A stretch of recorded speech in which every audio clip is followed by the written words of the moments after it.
जैसा कि आप सब जानते हैं कि शिक्षण का एकमात्र उद्देश्य होता है विद्यार्थियों का हित। तो छात्रों का हित के उचित विकास एवं प्रगति के लिए उनके व्यवहार में वांछनीय परिवर्तन लाने से, इस परिवर्तन के लिए किसी भी विशेष आयु तथा ग्रेड स्तर पर उचित रूप से प्लानिंग करनी होती है। इस प्रकार विषय विशेष से संबंधित विषय सामग्री, पाठ्यक्रम, शिक्षण अधिगम, विधियों एवं तकनीक आदि का चुनाव करके छात्रों को अच्छे से अच्छा अधिगम अनुभव प्रदान करने का इस प्रकार प्रयत्न किया जाता है कि निर्धारित शिक्षण अधिगम उद्देश्यों की प्रभावपूर्ण ढंग से उपलब्धि संभव हो सके। शिक्षण अधिगम के रास्ते पर आगे बढ़ते हुए एक ऐसा स्थान आता है जब छात्र और अध्यापक दोनों की इच्छा होती है कि वो ये जाने कि उनका मार्ग जो है वो किस और आगे बढ़ रहा है, और ये कार्य जो है वो मूल्यांकन के द्वारा संभव हो पाता है। तो हमारा आज का विषय रहेगा कि मूल्यांकन क्या होता है, इसका क्या अर्थ है, क्या इम्पोर्टेंस है, क्या इसके ऑब्जेक्टिव्स है, और एक अच्छी मूल्यांकन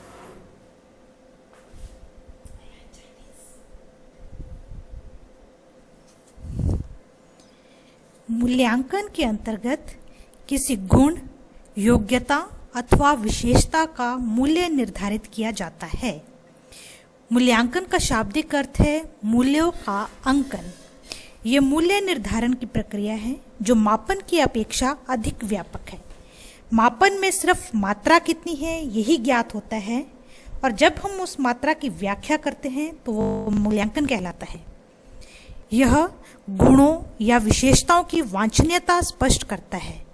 मूल्यांकन के द्वारा परिमाणात्मक या गुणात्मक दोनों ही प्रकार की सूचनाएं प्राप्त होती हैं, जिसके आधार पर बालक की योग्यता एवं उपलब्धियों का आकलन किया जाता है। मूल्यांकन शैक्षिक प्रक्रिया के प्रमुख अंगों में से एक है। मूल्यांकन अर्थात जो कुछ उद्देश्यों और परियोजनाओं के अनुरूप सिखाया गया है, बालक उसे किस सीमा तक ग्रहण कर पाए हैं। अब नेक्स्ट हम इसकी बात करेंगे कि इसका कंसेप्ट क्या है, मूल्यांकन का प्रत्यय क्या है। आधुनिक युग में शिक्षा के क्षेत्र में परीक्षा और जांच के स्थान पर एक नवीन परिभाषित शब्द मूल्यांकन का प्रयोग किया जाने लगा है। मूल्यांकन द्वारा शिक्षा के विस्तृत उद्देश्यों की प्राप्ति तथा संपूर्ण व्यक्तित्व के निर्माण की जांच का लक्ष्य बनाया जाता है। मूल्यांकन की प्रक्रिया एक सतत प्रयास है जिसके द्वारा अध्यापक और विद्यार्थी दोनों परिश्रम तथा लाभ की मात्रा का मूल्य आंकते रहते हैं। मूल्यांकन बालकों में ज्ञानात्मक, भावात्मक एवं मनोक्रियात्मक पक्ष के विकास का मापन करता है तथा उनकी उपयुक्तता की जांच करता है। किसी भी विषय के शिक्षण के बाद ये जानना आवश्यक है कि छात्रों ने इसे कहाँ तक ग्रहण किया, उनके व्यवहार में क्या क्या परिवर्तन हुए तथा ज्ञान में कितनी वृद्धि हुई। इस प्रकार छात्रों के व्यक्तिगत की विभिन्न पक्षों का माप ही मूल्यांकन कहलाता है। अब हम इसकी कुछ परिभाषाएं देखेंगे। तो शिक्षण और मूल्यांकन दोनों प्रक्रियाओं का में परस्पर गहन संबंध है। मूल्यांकन के अंतर्गत परीक्षणों के सिद्धांत, उनकी रचना, मानकीकरण, प्रशासन एवं उनके माध्यम से प्राप्त परिणामों की व्याख्या आदि को सम्मिलित किया जाता है। अब एक डेफिनेशन है कोठारी शिक्षा आयोग के अनुसार, मूल्यांकन एक सतत प्रक्रिया है, यह संपूर्ण है, यह संपूर्ण शिक्षा तंत्र का एक अटूट अंग है तथा शैक्षिक उद्देश्यों से इसका निकटतम संबंध है। यह अध्यापक की शिक्षण पद्धतियों को तथा विद्यार्थी की अध्ययन संबंधी आदतों को प्रभावित करता है, और इससे न केवल शैक्षिक उपलब्धियों का जांचा जा सकता है वरन उनमें सुधार भी किया जा सकता है। नेक्स्ट डेफिनेशन है एनसीईआरटी के अनुसार।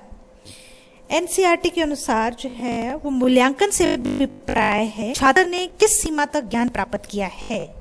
मूल्यांकन एक सतत एवं व्यवस्थित प्रक्रिया है जो देखती है कि नंबर 1 निर्धारित शैक्षिक उद्देश्यों की प्राप्ति किस सीमा तक हो रही है, मतलब जो हमने उद्देश्य डिफाइन किए हैं वो कहाँ तक अचीव हो रहे हैं।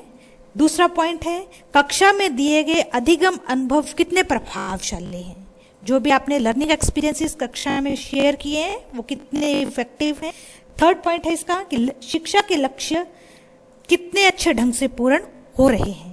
जो भी आपके ऑब्जेक्टिव्स थे वो किस ढंग से पूरे हो रहे हैं। ये एनसीईआरटी के अनुसार जो है वो मूल्यांकन को इस तरह से परिभाषित किया गया है। इस प्रकार मूल्यांकन बच्चे के संपूर्ण व्यक्तित्व व अधिगम प्रक्रिया का होता है। अब नेक्स्ट हम इसमें डिस्कस करेंगे कि मूल्यांकन के ऑब्जेक्टिव्स क्या क्या हैं। तो नंबर 1 है कि छात्रों की वृद्धि तथा विकास में सहायता करना। मूल्यांकन के द्वारा जो है वो विद्यार्थियों में विकास में क्या क्या वृद्धि हो रही है वो हम इससे जान सकते हैं। सेकंड पॉइंट है छात्रों द्वारा अर्जित ज्ञान को जांचना कि विद्यार्थी ने कितना ज्ञान अर्ज कर लिया है वो भी हम इसके द्वारा जांच सकते हैं।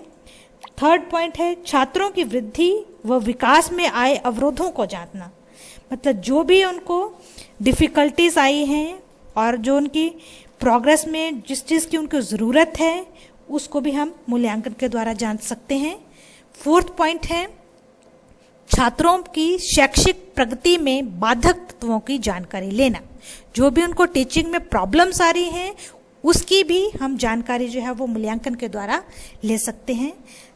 नेक्स्ट पॉइंट है छात्रों की व्यक्तिगत विभिन्नताओं को जानना, मतलब कौन से विद्यार्थी को किस टॉपिक में क्या प्रॉब्लम आ रही है वो भी हम मूल्यांकन के द्वारा जो है वो जान सकते हैं।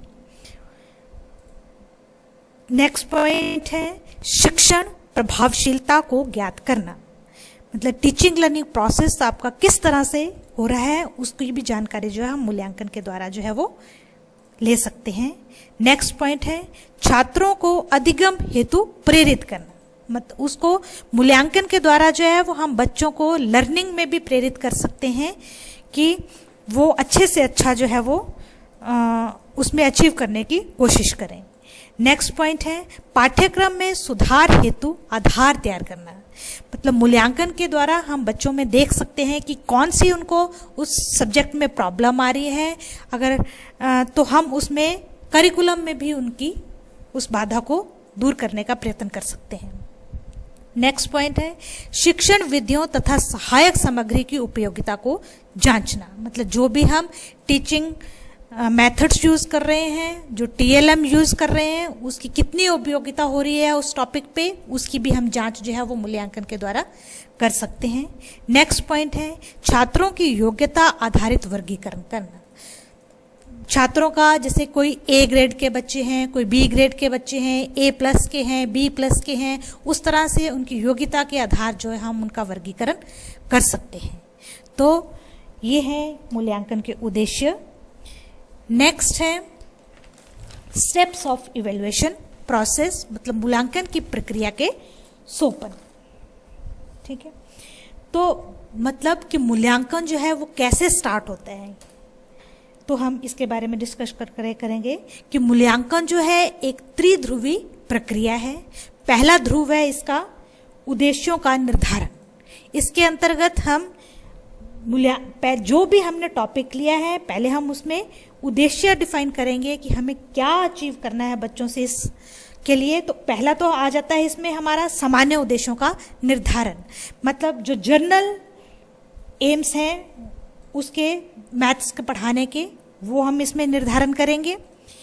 नेक्स्ट है विशिष्ट उद्देश्यों का निर्धारण व परिभाषीकरण, मतलब जो टॉपिक जो हमने टॉपिक लिया मैथ्स में पढ़ाने के लिए, जैसे अगर हमने जोड़ना सिखा रहे हैं बच्चों को तो हम ये इसमें डिफाइन करेंगे कि बच्चों को जोड़ करना, संख्याओं का जोड़ करना जो है वो आ जाना चाहिए। तो ये हमारा उद्देश्य रहेगा, विशिष्ट उद्देश्य उसके लिए। नेक्स्ट इसका ध्रुव है, जैसे आपको मैंने बताया कि मूल्यांकन जो है वो त्रिध्रुवी प्रक्रिया है, तो नेक्स्ट इसका ध्रुव है अधिगम क्रियाओं का आयोजन। तो इसके अंतर्गत नंबर 1 आता है कि शिक्षण बिंदुओं का चयन करना, मतलब कि हमने क्या पढ़ाएंगे वो हमने निर्धारित करना है। और सेकंड आता है इसमें उपयुक्त अधिगम क्रियाएं आयोजित करना, मतलब कि उसको कैसे पढ़ाना है, हमने कौन सी टीचिंग लर्निंग प्रोसेस यूज करनी है, कौन सी TLM यूज करनी है, वो हमने सब कुछ डिफाइन करना है।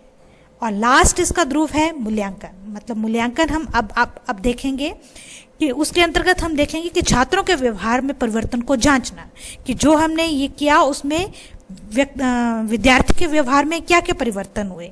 ठीक है, तो उसको हम जांचेंगे और उसमें डिफरेंट टूल्स लगाएंगे उसके लिए, जांचने के लिए, और जिसकी हम बाद में डिस्कशन करेंगे कि कौन कौन से इवैल्यूएशन के टूल्स होते हैं, ये हम बाद में डिस्कशन करेंगे इसकी। नेक्स्ट पॉइंट है प्राप्त साक्ष्य के आधार पर मूल्यांकन, मतलब जो उसने मार्क्स आए हैं वो कितने आए हैं उसके आधार पे हमने उसका मूल्यांकन करना है। और थर्ड पॉइंट है इसमें परिणामों को पृष्ठ पोषण के रूप में प्रयुक्त करना, मतलब कितने परिणाम जो है वो आपके सफल हुए वो हम इसमें ज्ञात करेंगे। ठीक है, अब नेक्स्ट है हमने एक अच्छे मूल्यांकन जो है उसमें क्या क्या विशेषताएं होनी चाहिए। जैसे हम एक गणित के एक अच्छे मूल्यांकन की जो है वो कौन कौन सी विशेषताएं होनी चाहिए, तो इसमें नंबर 1 पॉइंट है विश्वसनीयता। ठीक है, विश्वसनीयता का अर्थ है स्थिरता एवं अंकन की शुद्धता।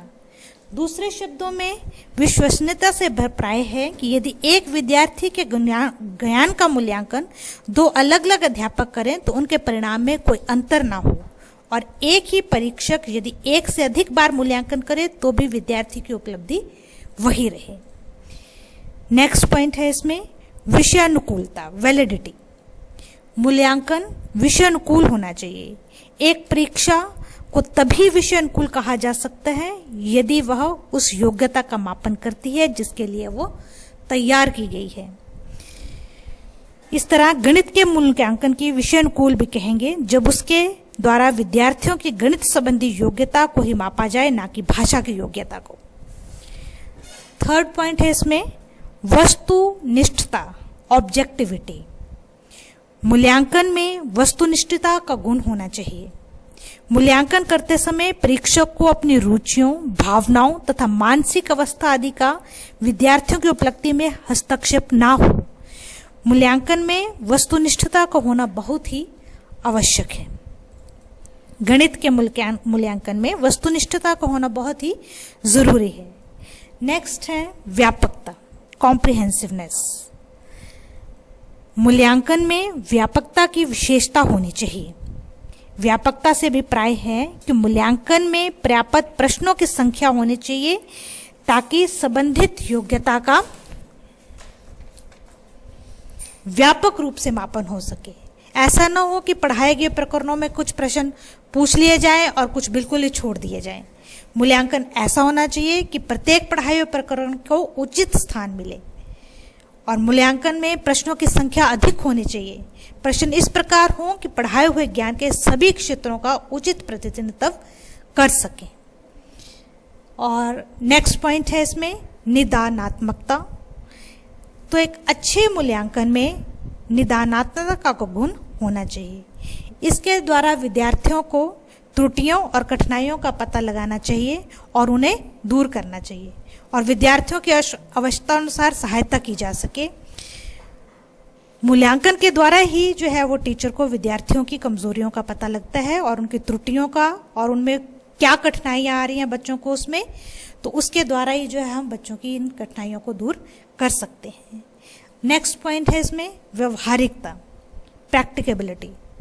मूल्यांकन का व्यवहारिक होना निम्न बातों पर निर्भर करता है कि एक तो वो बनाने में सरलता होनी चाहिए, दूसरा परीक्षा लेने में आसानी होनी चाहिए, और तीसरा इसमें नंबर लाने में भी आसानी होनी चाहिए।